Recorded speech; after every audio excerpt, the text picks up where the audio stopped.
파수꾼 동절기 문화인사드립니다. 현월TV 윤목사입니다. 예, 이제 수요 기독교 핵심 길라잡이라는 주제로 이제 여러분을 찾아올 일은 없습니다. 이제 마지막입니다. 이게 그래서 이제 개편하고 나서는 이 명칭이 이제 역사 속으로 사라지게 되고 별개 신앙 고백에서 37조까지 일부에서 이제 마무리를 하고 이제 그 해설을 마무리하면서 이런저런 이야기 또 드리면서 그렇게 마무리를 하도록 하겠습니다. 먼저 로마서 10장 9절로 10절의 말씀을 제가 읽고 시작을 하죠. 내가 만일 내 입으로 예수를 주로 시인하며 또 하나님께서 그를 죽은 자 가운데서 살리신 것을 내 마음에 믿으면 구원을 받으리라. 아멘. 지금까지 오랜 시간 동안에 별개 신앙 고백서를 통해서 성경과 성부, 성자, 성령, 삼일체 하나님, 창조와 섭리, 사람의 타락과 죄, 하나님의 선택하심, 그리스도의 성육신, 그리스도의 본성, 예수 그리스도의 구원사역, 진의와 선행, 율법, 교회와 교회 정치, 성례, 시민정부, 최후심판 등등 정말 이 성경이 말씀하는 중요한 교리들을 다 여기에 담고 있고 그것들을 배우게 되었습니다. 37개조를 공부했는데 중요한 것은 반복입니다. 자, 그냥 한번 배우고 끝나는 게 아니고요. 지금까지 우리 교회도 마찬가지입니다만 정말 많은 요리문답과 신앙 고백서들을 공부해왔습니다. 그러니까 공부를 계속 해왔죠. 그것들을 정말 우리가 다 잘 기억하고 있는가? 반복입니다. 계속해서 반복을 해야 되는 건데 그렇다고 해서 이제 지나치게 하나만 가지고 계속 반복하는 것보다는 우리의 역사적인 신앙 고백 문서들을 계속해서 그렇게 로테이션으로 반복하는 것이 중요하다라고 여겨집니다. 자, 이 별개 신앙 고백서 해설을 마무리하면서 세 가지를 좀 생각해 보고자 합니다. 첫 번째는 뭐냐? 신앙 고백을 계속해서 공부해야 된다는 거. 그리고 이 신앙 고백의 내용을 마음으로 믿어서 입으로 시인해야 된다는 거. 그리고 세 번째, 나의 고백은 곧 교회의 고백이라는 거. 이 세 가지를 갖다가 우리가 기준으로 해서 잘 생각을 해봐야 될 것입니다. 자, 일단은 먼저 계속해서 배워야 된다는 것을 한번 생각해 볼 필요가 있습니다. 교리 배우는 일이 끝이 있느냐? 없습니다. 그래서 제가 우리 교회 제네박당의 이 졸업이라고 하는 것은 우리가 주님께 부르심을 받거나 주님이 다시 오시는 날이라고 했습니다. 별개 신앙 고백서는 그 교리 가운데 하나고요. 따라서 이 별개 신앙 고백서를 비롯해서 개혁교회 일치신조라고 불리는 3대 일치신조라고 불리는 하이델베르크 요리문답, 도르트 신조, 그리고 제이스 신앙 고백서, 또 역사적 정통 기독교의 신앙을 그대로 계승한 사도신경, 니케아 콘스탄티노플 신경, 또 웨스트민스터 신앙 고백서, 대소요리 문답 등을 공부할 필요가 있습니다. 우린 스코틀랜드 신앙 고백서와 프랑스 신앙 고백서도 이제 스코틀랜드를 끝내고 프랑스 신앙 고백을 공부할 요량이 있죠. 우리가 지금 공부하고 있는 이 모든 교리서의 토대를 마련한 또 기독교 강요도 잘 공부하는 것이 중요합니다. 칼빈 선생은 이렇게 말했죠. 교리가 없이는 교회 자체가 존재한 일이 없다. 그러니까 교리를 하나님의 말씀과 분리시키는 것은 이단들이 하는 행위다라고 하는 겁니다. 교리가 곧 하나님의 말씀입니다. 그래서 개혁교회의 본질을 잘 계승키 위하여 상속받은 교회로서 우리 광주 신실한 교회는 주일 오전에는 공예배를 통해 성경 본문 전체에 대한 연속 강서를 지금 수행하고 있고, 오후에는 요리문답을 이제 요리 해설이라는 시간으로 이제 주일 오후 요리 해설이라는 이름으로 올해부터는 바뀌었습니다만, 또 청장년을 대상으로 하는 제네박당, 그리고 우리 초중고생을 대상으로 하는 성경교리학교를 통해서 교리에 대한 심화학습을 하고 있다라고 볼 수가 있습니다. 부단히 배우고 노력하는 것, 이것은 우리 신앙이 계속되는 한 계속될 정말 핵심적 요목이라는 사실을 우리가 잊어서는 안 되겠습니다.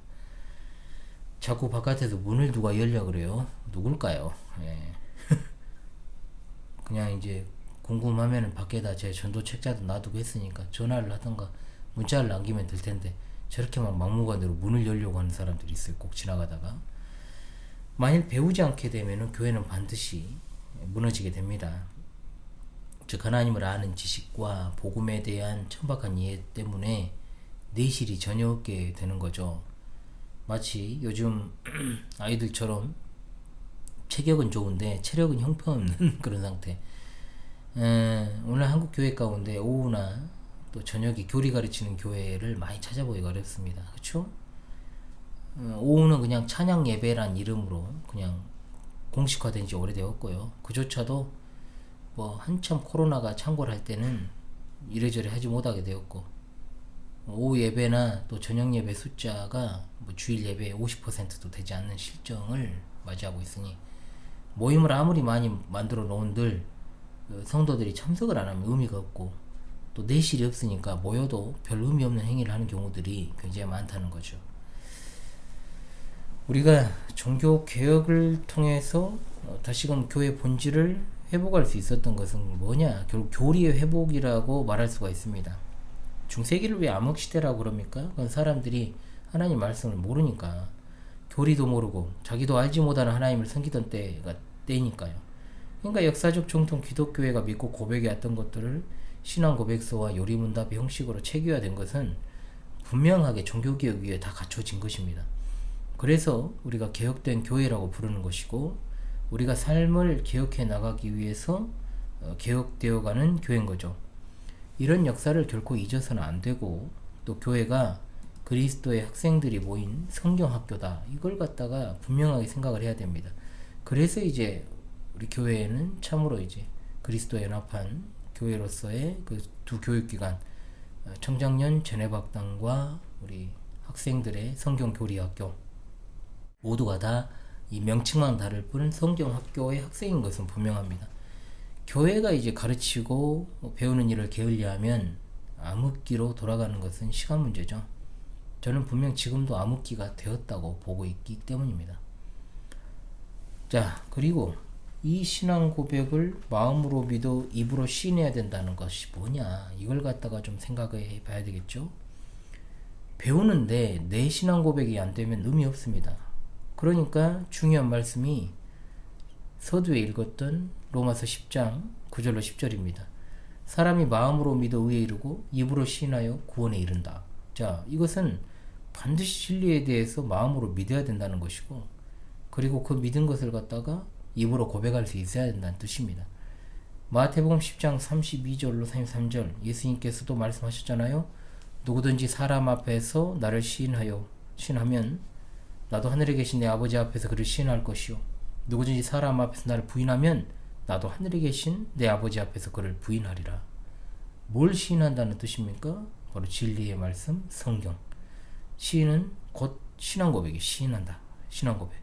우리 말로 우리가 믿는 바를 고백하는 게 신앙 고백인 겁니다. 함께라는 말과 말하다가 합쳐져서 나온 것이 바로 신앙 고백이니까요. 그렇다면 함께 말한다는 것이 누구와 함께 말하냐? 당연히 하나님과 함께 말한다는 것이 될 것입니다. 무엇을 이야기하는 것이냐? 하나님께서 우리에게 말씀으로 계시하신 모든 것, 하나님께서 자기 자신에 대해서 계시하신 것에 대해 하나님과 함께 말하는 게 신앙 고백입니다. 즉 신앙 고백은 하나님이 가르치신 것을 하나님께 대해서 복창하는 겁니다. 저 복창. 군대에서 이제 복명복창한다 그러잖아요. 자, 그래서 신앙 고백은 새로운 것도 아니고 주관적인 어떤 사변도 아닙니다. 성경이 말씀하고 성경의 근거에서 교회가 가르치는 말씀을 믿고 고백하는 것이 신앙 고백이라는 거죠. 성경에서 신앙 고백하면 가장 유명한 게 베드로의 신앙 고백입니다. 그렇죠, 여러분? 예수님께서 제자들에게 말씀하십니다. 너희는 나를 누구라 하느냐? 그러니 베드로가 주는 그리스도시요 살아계신 하나님의 아들이시니다. 이 대답을 들으신 예수님께서 바요나 시몬아, 내게 복이 있도다. 이를 내게 알게 한 이는 혈육이 아니요 하늘에 계신 아버지시니라 했습니다. 그러니까 베드로가 고안에 내거나 임의로 만든 게 아니고 하늘에 계신 예수님의 아버지께서 예수님의 교훈과 이적을 사용해서 베드로에게 가르쳐 주셨다는 거죠. 그러므로 베드로의 신앙 고백은 하나님께 배운 것을 복창한 것이다, 이거죠. 그러니까 우리가 하나님으로부터 배워야지만이 마음으로 믿고 입술로 고백할 수 있지 않겠습니까? 그러니까 신앙 고백 배운다는 것이 이런 중요한 의미가 들어있는 겁니다. 우리가 배운 것이 중요하고 잘 배우는 것이 중요하고, 그 배운 것을 갖다가 마음으로 믿고 의에 이르고 입으로 시인해서 구원에 이른다.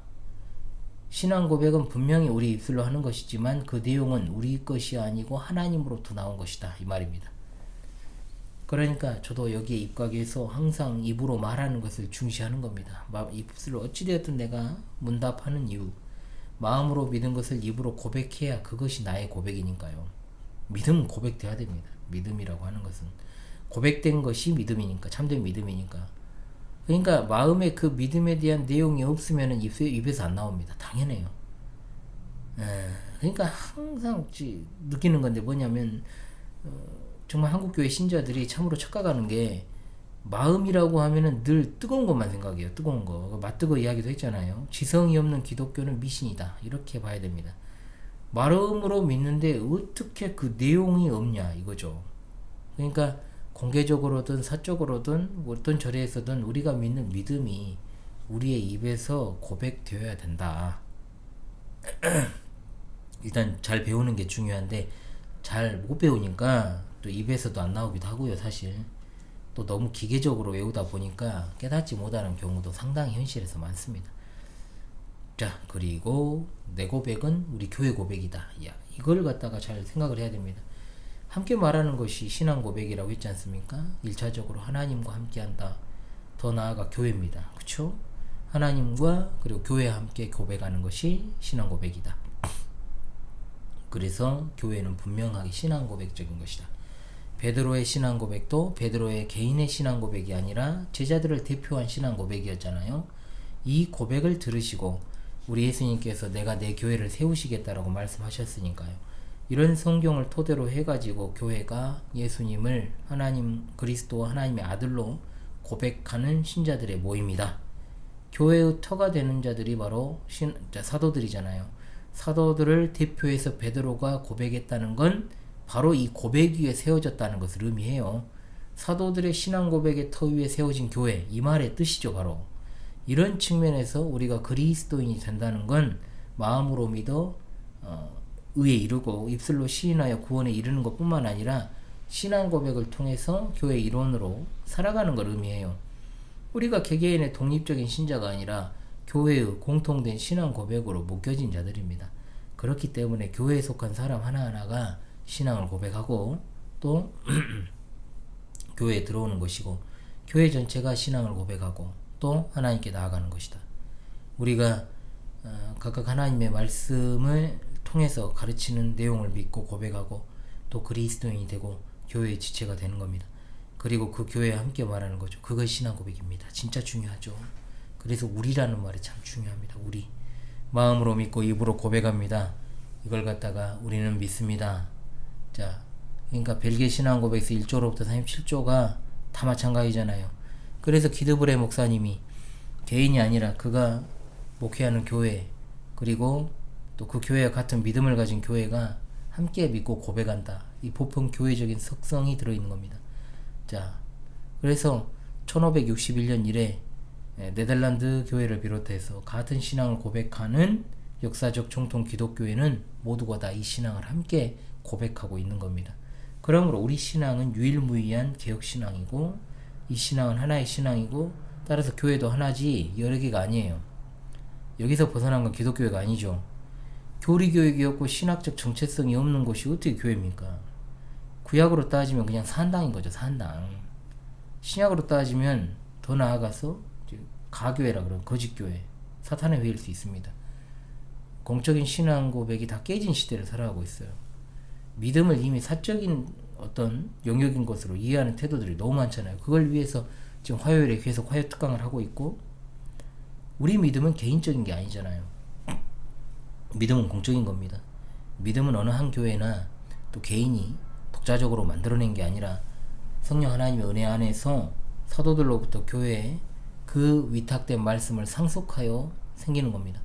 교회의 믿음은 개인의 믿음과 고백해야 된다. 즉 나아가 개인의 믿음은 하나의 거룩하고 보편적이고 사도적인 교회의 믿음이다. 그러므로 역사적 기독교회가 고백해온 이 내용을 부인하거나 일부에 대해서 동의하지 않는다. 의견 차이가 아닙니다. 그게. 참된 복음을 부정하는 거예요. 자기가 참된 교회에 속해 있지 않다. 나는 신앙 노선이 다르다라는 말이에요. 신앙 노선이 다르다라는 말은 종교가 다르다는 뜻입니다. 근본 없는 기독교가 되지 않아야 돼요. 그래서 제가 근본 없는 신앙 가진 자가 너무 많다요. 오늘날 근본 없는 신앙. 심각한 문제죠. 이게 가장 큰 문제인 거예요. 그리고 나머지 문제는 그 다음입니다. 그 다음 근본 없는 게 문제예요. 근본 없는 거. 소위 근본이 없는 거죠. 잘 보여야 됩니다. 그걸 마음으로 믿고 입으로 시인하는 것이 그래서 중요합니다. 입술을 열지 않으면요 절대 입이 안 떨어집니다. 분명합니다. 기계적으로 외우라는 말이 아니에요. 물론 모든 학습은 암기가 기본입니다. 그렇잖아요. 이렇게 말하면 또 안 외워요. 진짜 그래요. 그런 것만 이용하더라고요. 보면 열심히 반복하라는 뜻이에요. 나의 고백을 제대로 세워야 우리 고백이 될 수 있으니까 그런 겁니다. 제가 볼 때 우리 성도들도 마찬가지죠. 저는 뭐 동지들에 대해서는 개인적으로 그 신앙을 터치할 수가 없으니까 제가 모르죠. 그런데 열심히 시간은 잘 보내는 것 같아요. 우리 교회 성도를 기준으로 우리 고백이 안 되고 있어요. 우리 고백이 안 돼요. 늘 생각해요. 제가 문제겠죠. 제가 문제일까 싶어요. 내가 우리 성도들을 너무 과대평가해서 제대로 못 가르쳤나 싶고, 또 반대로 또 너무 과소평가해가지고 더 잘 가르쳐야 되는데 그렇지 못했나. 저 때문이죠. 다 뭐 길잡이가 문제인 거지, 뭐 목자가 문제지, 뭐 양들이 뭔 잘못이겠어요. 우린 다 증인입니다. 다 증인, 그리스도의 증인. 증인이 뭐냐? 신앙 고백하는 자가 증인이에요. 어디에서든지 공적인 자리든 사적인 자리든 박해의 자리든 순교적인 그런 어떤 것을 감당해야 되는 자리든 우리가 우리 신앙을 갖다 고백하는 자로 살다가 신앙 고백하다 죽어야 된다 이 말입니다. 예. 방송 개편 이후에 하이델베르 교리문답과 이제 별개 신앙 고백서는 여러분을 강설로 이제 찾아오게 될 것입니다. 교리 해설은 약간 좀 딱딱할 수도 있는데요. 강설을 또 딱딱하게 하면 안 되는데요. 아무튼간에 그 이외에는 또 도르트 신조도, 웨스트민스터 신앙 고백서도 강설로 이제 여러분들을 찾아가는 시간을 그렇게 가지려고 해요. 그동안 별개 신앙 고백서 해설과 함께 해주셔서 참 감사합니다. 수요 기독교 핵심 길라잡이가 이제 역사 속으로 사라집니다. 이제 다르게 가니까요. 거의 인기가 없는 좀 수요일이에요. 항상 인기가 없어요. 수요일은. 예. 뭐 특강 하나 해놓으면 그건 좀 많이 봐요. 근데 딱 이제 요리문답 해설, 요리 해설, 교리 해설은 딱 해버리면 안 봐요. 댓글도 거의 없어요. 수요일에는. 그죠? 그래서 그런데 뭐 그렇다고 해가지고 제가 한 번이라도 중단한 적이 없잖아요. 듣든지 아니 듣든지, 인기가 있든지 없든지 살아있는 한 계속 전하겠습니다. 여러분 2월에 이제 찾아뵙도록 하겠습니다. 여러분 제가 이번 주에는 겨울 사역이 시작되는 한 주간인데 다 쏟아부었어요. 진짜 쏟아붓고 마무리하고 이제 좀 제가 완만하게 가겠습니다. 예, 완만하게 가면서 제가 계속 방송을 유지할 수 있으려면요 준비 기간이 필요해요. 또 그잖아요. 그냥 막 할 수도 있어요. 그러나 그렇게 하고 싶지 않다는 거죠. 그렇기 때문에 겨울 사역을 기점으로 해가지고 제가 좀 쉼을 좀 갖고 그 이후에도 좀 가진 다음에 정확하게 완전하게 개편된 방송으로 여러분들을 찾아가는 것이 제 목표니까요. 예, 2월에 만나 뵙겠다라고 지금 인사를 드린 것입니다. 2월에 뵙겠습니다. 어차피 다음 주가 2월입니다. 감사합니다.